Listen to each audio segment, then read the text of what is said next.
नाज़रीन ते breaking news आवाज़ शेयर करनालो। खैरपुर में डेंगी और मलेरिया जा केस वधण बावजूद ज़िले इंतजामिया की नाअहली सबब मच्छरमार स्प्रे न थी सघियो आहे। स्प्रे न थियण सबब ज़िले अंदर 20 ॼणा डेंगी वायरस में मुब्तला थी चुका आहिनि। ख़बर के हवाले से अवांखे अपडेट करनालो। मलेरिया सुपरिटेंडेंट जो चवणु आहे त खैरपुर में किंगरी में स्प्रे लाइ फ्यूल नाहे ॾिनो वियो। हुन ॿुधायो त डेंगी पॉजिटिव ईंदड़ माण्हुनि जी ट्रेवल हिस्ट्री मौजूद आहे। खबर के हवाले से अवांखे अपडेट कंदालो। एक बार ॿीहर खैरपुर में डेंगी और मलेरिया जा केस वधण के बावजूद ज़िले इंतजामिया की नाअहली सबब मच्छरमार स्प्रे न थी सघियो आहे। स्प्रे न थियण सबब ज़िले अंदर 20 ॼणा डेंगी वायरस में मुब्तला थी चुका आहिनि। मलेरिया सुपरिटेंडेंट जो चवणु आहे त खैरपुर और किंगरी में स्प्रे लाइ फ्यूल नाहे ॾिनो वियो। हुन ॿुधायो त डेंगी पॉजिटिव ईंदड़ माण्हुनि जी ट्रेवल हिस्ट्री पिणु मौजूद आहे। खबर अवां शेयर कर रहा हूँ। नाज़रीन, डेंगी और मलेरिया का केस वधण बावजूद ज़िले इंतजामिया की नाअहली सबब मच्छरमार स्प्रे न थी सघियो आहे।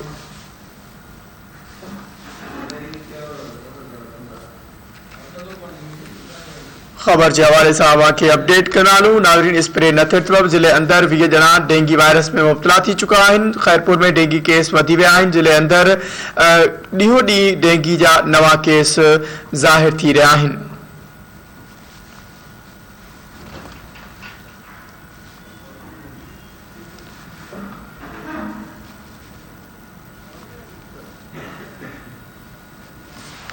खबर के हवाले से अवांखे अपडेट कर रहा हूँ। नाज़रीन, मलेरिया सुपरिटेंडेंट जो चवणु आहे त खैरपुर और किंगरी में स्प्रे लाइ फ्यूल नाहे ॾिनो वियो। हुन ॿुधायो त डेंगी पॉजिटिव ईंदड़ माण्हुनि जी ट्रेवल हिस्ट्री मौजूद आहे।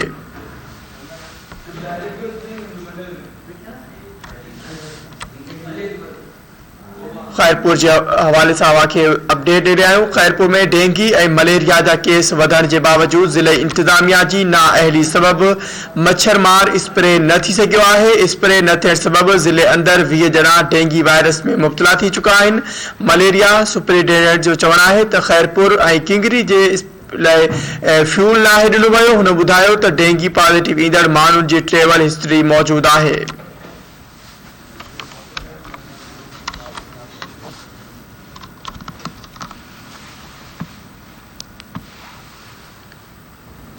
खबर के हवाले से अवांखे अपडेट करालो। नाज़रीन, खैरपुर और किंगरी में स्प्रे लाइ फ्यूल न ॾिनो वियो आहे। मलेरिया सुपरिटेंडेंट जो चवणु आहे।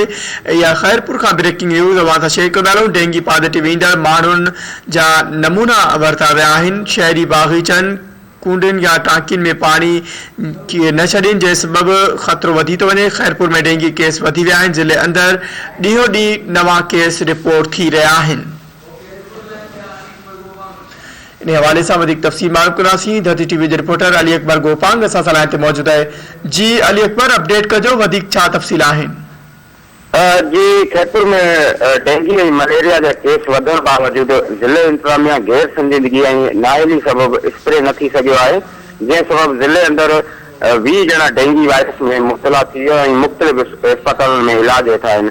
होॾां मलेरिया सुपरिटेंडेंट मक़बूल अहमद हकड़ो राब्तो करण ते ॿुधायो त लोकल गवर्नमेंट तरफां फ्यूल न ॾियण सबब खैरपुर और किंगरी तालुके में स्प्रे न थी सघियो आहे। जंहिं करे ॿिन्हिनि तालुकनि जा माण्हू डेंगी वायरस में मुब्तला थिया आहिनि। हिन चयो त डेंगी वायरस में मलेरिया ते कंट्रोल करण लाइ कोशिशूं वठी रहिया आहियूं। हिन वधीक चयो त डेंगी वायरस ऐं मलेरिया खां बचण लाइ शहरी घर ऐं आस पास बागीचनि, कूड़नि या टैंकियुनि अली अकबर, अपडेट करण लाइ अवां जी वॾी महिरबानी।